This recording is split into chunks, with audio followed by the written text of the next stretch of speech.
Shalom and welcome to It's All About the Aliyah.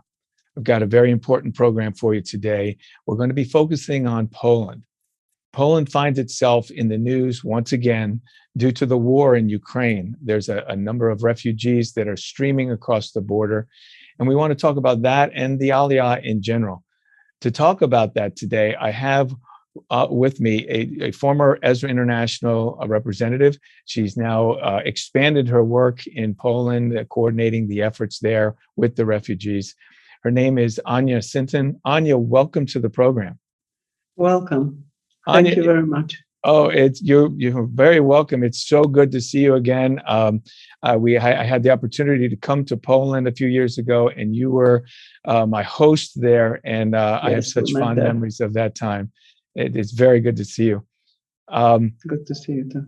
Before we get talking about the things that are going on today with the refugees coming from Ukraine, why don't you share with us a little bit about how you got involved with the Aliyah yourself? Reading Torah, the scripture, this was first time when God touched my heart, that this is so much on his heart. And in 2012, we started an organization here in Poland, in Warsaw, called Sinton Foundation. And a few people started to work more to help people here in Poland who heard about their Jewish roots. In 2015, I went to Israel to help Olims, people who immigrate, on the other side. And there I met Patricia Frame. And this is how also we started both together to think more about Aliyah and Polish Jews at this time.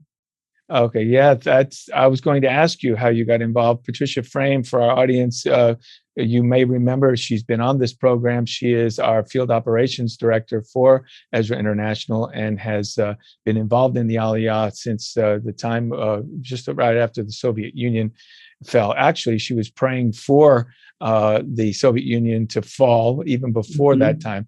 So you made a great connection. That explains why you were working with Ezra International when I met you. So tell us a little bit about the situation with Aliyah from Poland. Before the war started, was it difficult for Polish Jews to make Aliyah? As you know, Polish history, Poland was called Polania, the place of rest for the Jewish people. This is what the Jewish people say. And Poland gathered so many Jews here. Up to the Second World War, there was 3.3 million Jewish people. Suddenly the situation changed. We know that during the Second World War, many of them were murdered by Nazis here in Poland.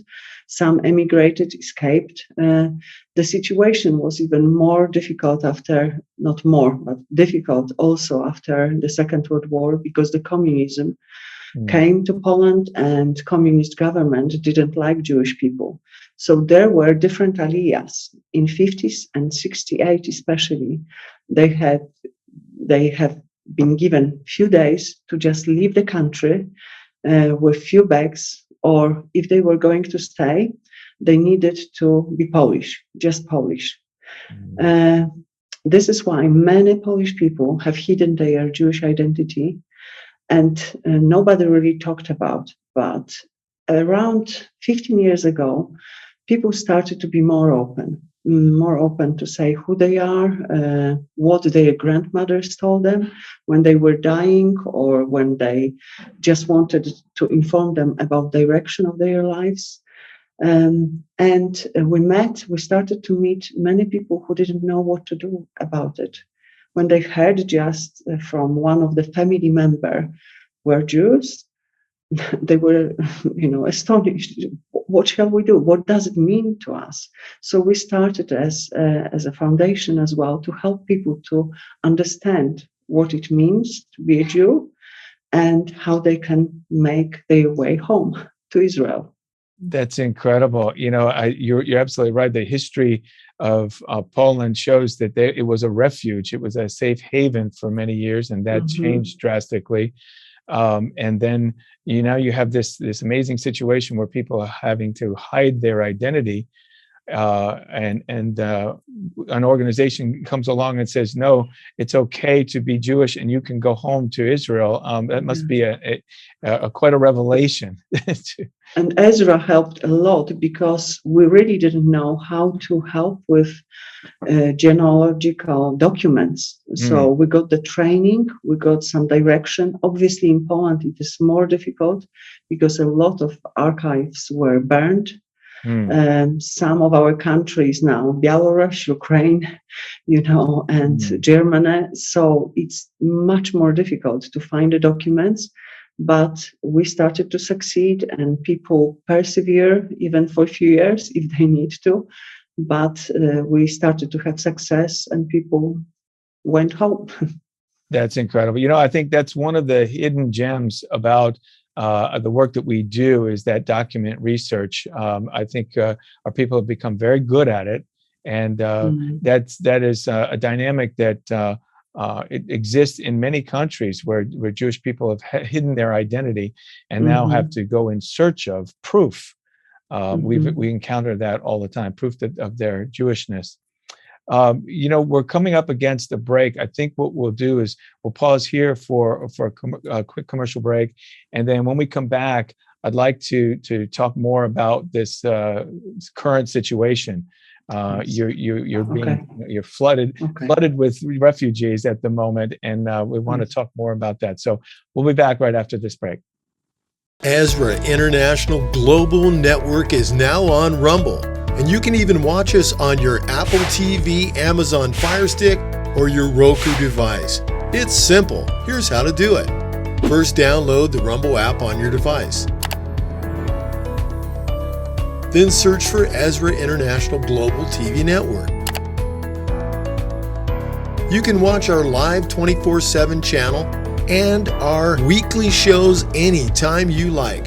Oh yeah, and you can also go to our website and download our Ezra International app and take us with you wherever you go. Ezra International, we're there for you. Okay, welcome back. We're talking to Ania Sinton from Poland. And as you know, the situation in Poland has drastically changed since the war broke out in Ukraine. Ania, there's a flow, as we see on the news here at home, a flow of refugees that are coming across the border. And we know that many of those refugees are Jewish. Can you tell us how the efforts are going with handling that influx of Jewish refugees? Yes, as you said, there are many people coming, and obviously we started to concentrate on those who will go later immigrate to Israel.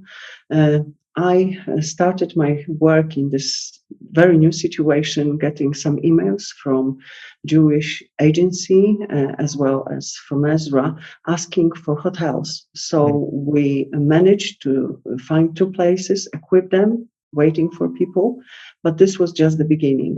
We were waiting for our first group for 2 days. We really didn't think that it will happen, and only 12 people came. We sent the bus first, but then they said, and they came to the hotel. And this is when we realized, first of all, their needs. They needed to be welcome. They needed to hear that they are okay, that they are safe, and show them that there is hope for their life.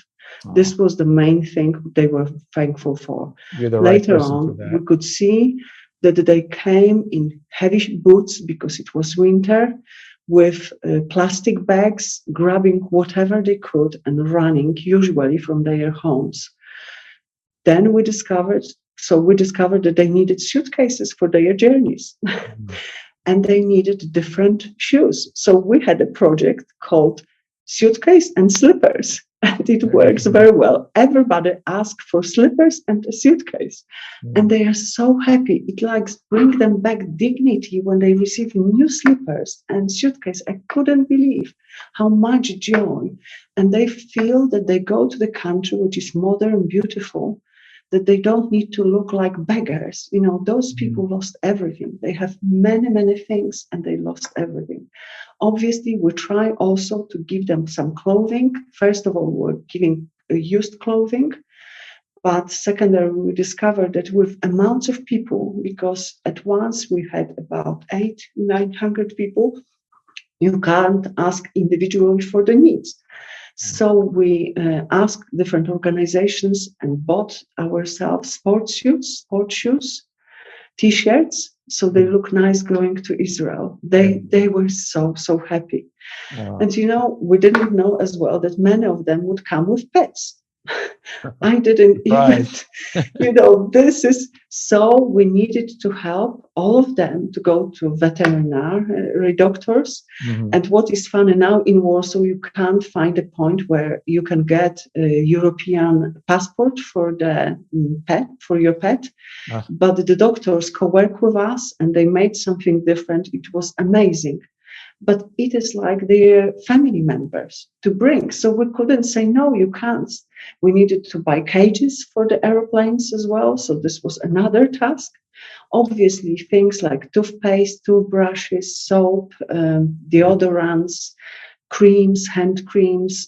This is what was needed the most, as well as things for the children, pampers, children's food, children's clothing, prams as well, because they were escaping without anything. And having 5 children in the family, you need a pram. And usually the men are staying behind. Yes. So we're trying to help as much as we can the ladies so they can just enjoy having free hands to eat and have better time. So those were mainly the needs, plus talking, many hours of just sitting with a glass of tea, with a cup of tea in English, and just talking. I know that we heard only part of it, but this was very important for them to unbottle. Many of them, for us, it's going to Israel is wonderful. But those people stayed behind because they didn't want to leave.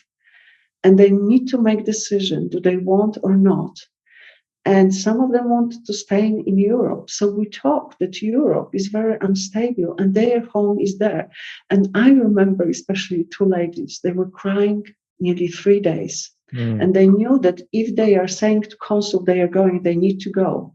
So they didn't make their decision. And when we talked, and when they made a decision, when they were going to the buses taking to the airport, they were laughing to me, smiling, saying, "Look, Anna, we're even smiling." This was, for me, it's the best thing which I could receive, from those who understood where they are going. Yeah. And there is hope for them, and there are people waiting for them. So it was great. That's amazing. So those were many things which we were helping with. Well, you restored hope for them. You restored dignity. They to restore their joy. All of those things. Such in a practical way. I think often the volunteers with us were great. Mm-hmm. Yeah, I think oftentimes. We have a tendency to romanticize or spiritualize these efforts when, in fact, they're so practical and so real and so human. You touch them at that very human level. And they didn't expect anything. They were amazed because our friends were welcoming them between the borders. Some of them stood between 2 borders with children for 12 to 15 hours in cold. We were amazed that they weren't sick. But there was one team who went between the borders and were feeding them. So it helped them to survive, plus hot cup of tea. And then we provided buses with help of different organizations, taking them to Warsaw. And this is where we were welcoming them in the hotels.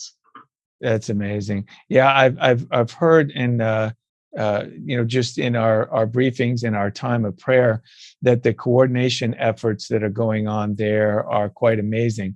And that's one thing that you are especially good at, as you're so well connected and coordinating between these different, between the different organizations. So what I might do here is let's break here again, and then when we come back, I'd like to talk about the cooperation and all the efforts, because this is important. This is not just one group or one person. There's a lot of great things going on from what I hear. So no.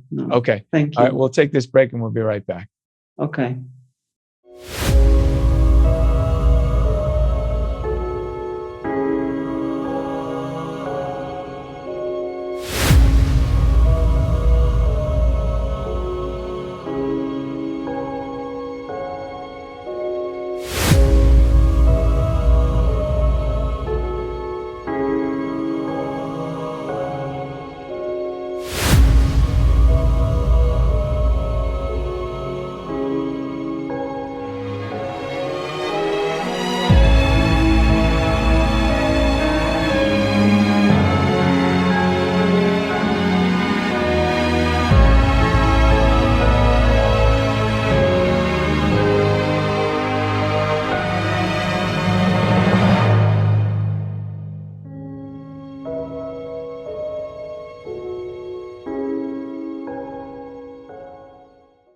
Okay, welcome back. We're talking to Ania Sinton from Poland.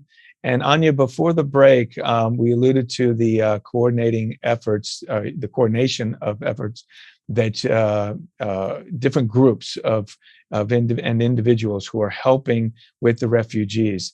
And you play a big role in that. I know from when I met you, you are very well connected in Poland.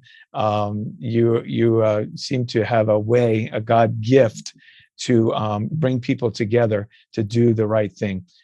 Tell us about what's going on with the different organizations and how they're coming together to help Jewish refugees today. Mm-hmm. First of all, I was amazed how well Jewish agency wants to co-work with all of us here, and was open with the hotels and providing us with the buses. Mm-hmm. But first day of our work with refugees just showed us amazing thing. They came to the hotel. We needed to ask what their needs are, and there were different groups just appearing. And we were just telling each other, okay, maybe go to this person, maybe go to this person. And after a while, after a week, we just sat down more together. And there was one coordinator from Jerusalem, from Jewish agency, who brought us together. And then we shared what is on our hearts and what our experiences. After this, I didn't know some of the people, from like Ebenezer organization. I knew only representative in Poland. I didn't know.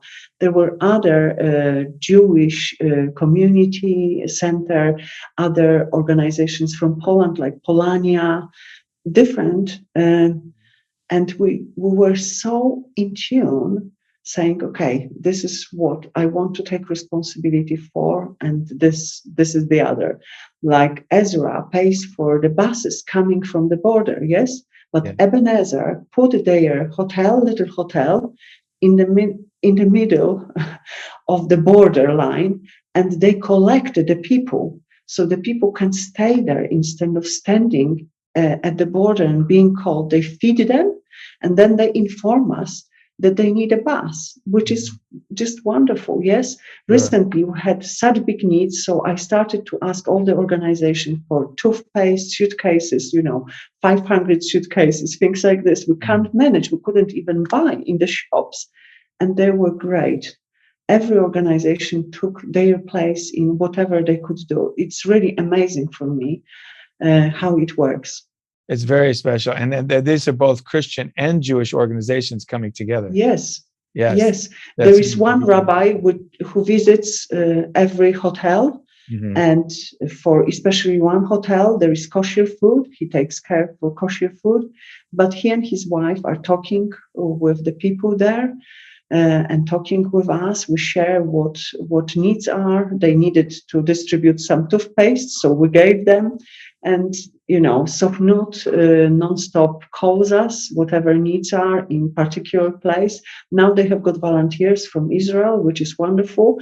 But we met them, and they want all of us to later go to Israel to see them just for holiday, because we became such good friends, sharing the needs and seeing how everything works. So it's really amazing. And it's very true. It's nothing, what I'm trying to say, that we co-work very well. Yes, there are situations But I tell you, some things needed to be explained, like to one hotel, we weren't sure that somebody brought not kosher food, but very fast we explain and sort it out, and the communication is very good. So great. That is fantastic. Yes. Hine matov umananim shepetikim gam yachad. I'm just emotionally moved because it just, there's been such a horrible history when it comes to the Jews and Christians, and to know that this is a different chapter. Yes, to know that this has changed and this has you've made such a beautiful difference. It's such a blessing. I just I'm blown away when I hear these stories. And speaking of stories, I'm sure that there's been some things that have stood out to you along the way. Is there any particular stories that you'd like to share in the time we have left? Maybe talking about the needs, I will share not about a refugee first story, but about a lady on my street who has got a shop with shoes, with slippers. I tell you, we made such connection that she now finds everywhere, talks about the prices with everyone. So we just don't need to go to the big shopping centers or find anything. She is just so ready. Even when I come, I get chocolate. But this is a separate story. Obviously, the stories of refugees, for me, one of the stories, we very often needed to go with them also to hospitals for medical attention. Now there is a group of Israeli doctor who sometimes comes, but they can't deal with the broken arm or broken leg or anything like this. There came one family, and the father was wounded by a bomb. And somebody called me from one of the hotels that the men came, but they said somebody already looked at the leg involved, so probably he can wait till the next day. I had a really very hard day. This was Sunday. I could hardly talk. My voice was gone. We had a gathering of volunteers. But I just felt in my heart, go now, for some reason. You're tired, but go now. So I said, no, bring him to the hospital. I called my friend. She came. We spent a few hours. He got the attention. After 2 days, I was visiting this particular site because there were 4 sites. And one of the Israeli volunteers comes to me with tears. And I'm looking. I thought, have I done anything, wrong? What is happening? And he said, Anna, the life was saved. And I'm like, what life was saved? Yes. He said, I was working in the Israeli army and I look at this guy's legs. If he wouldn't get attention, medical attention, then he would die that night. And I was like, no, I couldn't breathe. I thought, no, because for me, it was just normal. One of those things, we usually got the phone calls even during the night. Somebody was very sick. We just needed to take them to hospital. This was something normal. Another story is about mother with a child. She came and they looked like everything was okay with them. We went to playground and everything. But as I asked the mom, does the daughter sleep during the night? She said, yes, but she draws nonstop aeroplanes. And, I choked because it seems that they sort of settle, but the war is carried with them so deeply. And sometimes I was just going and hugging, Those ladies were very, very open because you can't express. Many of them left men, husbands, brothers, fathers, everything behind. And the uncertainty of the future for them, because they are going to completely different environment, is huge. Yeah. So the trauma is there, but yes, we brought some joy, thanks God, and some hope. But those were the stories. Obviously, I can tell you many stories, and one more, my favorite elderly lady. Okay, sure. She was lost on the way, and they picked her up. But her daughter came earlier to one of the hotels in Warsaw. So they called, trying to find her, even from Israel, I put her to sleep because she was very tired in one of the hotels.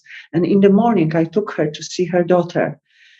And the story which she was telling me, she was a director of a big firm, elderly lady, but she was nearly 90 something. And she was saying, why do I need to experience so many wars? My heart was just. And then she was telling me how to deal with people. She was really helping me how to make my work better. And in the end, I received a chocolate from her with Hebrew writing. And I thought, you even give me chocolate, Incredible. It just touched my heart. We're good friends now. Her whole family, calls me.